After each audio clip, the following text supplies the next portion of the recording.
কিমান লজ্জাজনক কথা যে যি দলে ভগৱান ৰামৰ নামত ভোট বিচাৰে সেই দলৰ মানুহখিনি আজি ভগৱান ৰামৰ মন্দিৰৰ পৰা পইচা লৈছে, চন্দা চুৰি কৰিছে আৰু মূল মানুহখিনিক এতিয়াও ৰাজনৈতিকভাৱে সংৰক্ষণ দিয়া গৈছে।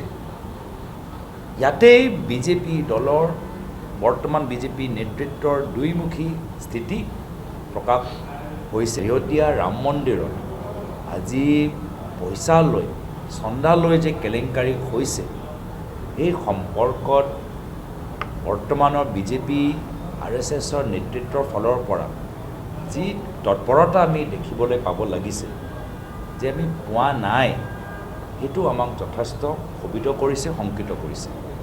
হয়, প্ৰত্যেক অনুষ্ঠানত কিছুমান ব্যক্তি থাকে, কিছুমান বেয়া ব্যক্তি থাকে যিসকলে নিজৰ স্বাৰ্থৰ কাৰণে তেওঁলোকে অবৈধ কামখিনি কৰে, কিন্তু তেওঁলোকক আজিৰ তাৰিখত যে এখন বিজেপি RSSৰ নেতৃত্বক বচাবলৈ যে চেষ্টা কৰিছে সেইটোৱে আমাক ক্ষোভিত কৰিছে। আগতেই আমি বিভিন্ন ফালৰ পৰা অভিযোগ উত্থাপন হৈছিল যে অযোধ্যা ৰাম মন্দিৰৰ নিয়ন্ত্ৰণ কৰা যি ট্ৰাষ্ট, এই ট্ৰাষ্টৰ সম্পৰ্কত বহুতখিনি কেলেংকাৰী আছে। যি সময়ত মাটি লোৱা গৈছে সেই সময়তো আমি গম পাইছিলোঁ যে ট্ৰাষ্টৰ লগত থকা মানুহখিনি আশে পাশে মাটিৰ দাম বাঢ়ি যোৱাৰ কাৰণে আগতীয়াকৈ তেওঁলোকে মাটি কিনি লৈছে। মানে য'ত গোটেই ভাৰতবৰ্ষৰ মানুহৰ ধ্যান কেন্দ্ৰ হৈছে অযোধ্যাত, সেই সময়তো ট্ৰাষ্টৰ লগত থকা মানুহখিনি নিজৰ ব্যক্তিগত ধন সম্পত্তি লৈ তেওঁলোকৰ চিন্তা। আৰু তাৰপিছত যি অযোধ্যা ৰাম মন্দিৰৰ প্ৰাণ প্ৰতিষ্ঠাত নিজে প্ৰধানমন্ত্ৰী মোদী ডাঙৰীয়া উপস্থিত আছে, যেতিয়া তাৰ ট্ৰাষ্টৰ যিমান কোটি কোটি টকা সোণ চিলভাৰ পইচা দান দিয়া গৈছে তাৰ সম্পৰ্কত যেতিয়া লুণ্ঠন হোৱা অভিযোগ উত্থাপন হৈছে, য'ত প্ৰধানমন্ত্ৰী নিজে উপস্থিত আছিল, যি অযোধ্যা ৰাম মন্দিৰ ট্ৰাষ্ট লৈ আমি সদনৰ ভিতৰত চৰ্চা কৰিছোঁ, সেই চৰ্চাত মই ভাগ লৈছোঁ। তাত অভিযোগ হৈছে একো ধৰণৰ তৎপৰতা নাই, কোনো ধৰণৰ পদক্ষেপ নাই, যাৰ ফলত যেতিয়া অভিযোগ বিভিন্ন ফালৰ পৰা যেতিয়া হেঁচা পৰিবলৈ আৰম্ভ হ'ল, তেতিয়া গৈ FIR তেওঁলোকে ৰেজিষ্টাৰ কৰিলে। ইমান দিন কি কৰি আছে?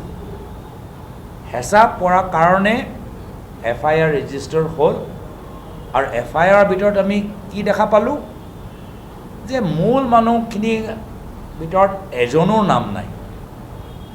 সৰু সৰু মানে যে ব্যক্তি যিসকলে কেতিয়াও সংৰক্ষণ নিদিয়া হ'লে কেতিয়াও তেওঁলোকে এই পদক্ষেপ নল'লেহেঁতেন। আজি সৰু মানুহখিনিক ধৰিছে, কিন্তু কোনো মূল অভিযোগ থকা মূল ভূমিকা লোৱা মানুহজনক এতিয়ালৈকে যে ধৰা নাই, এতিয়াও বচাই আছে। কোনে বচাই আছে? বিজেপি RSSৰ নেতৃত্বই বচাই আছে।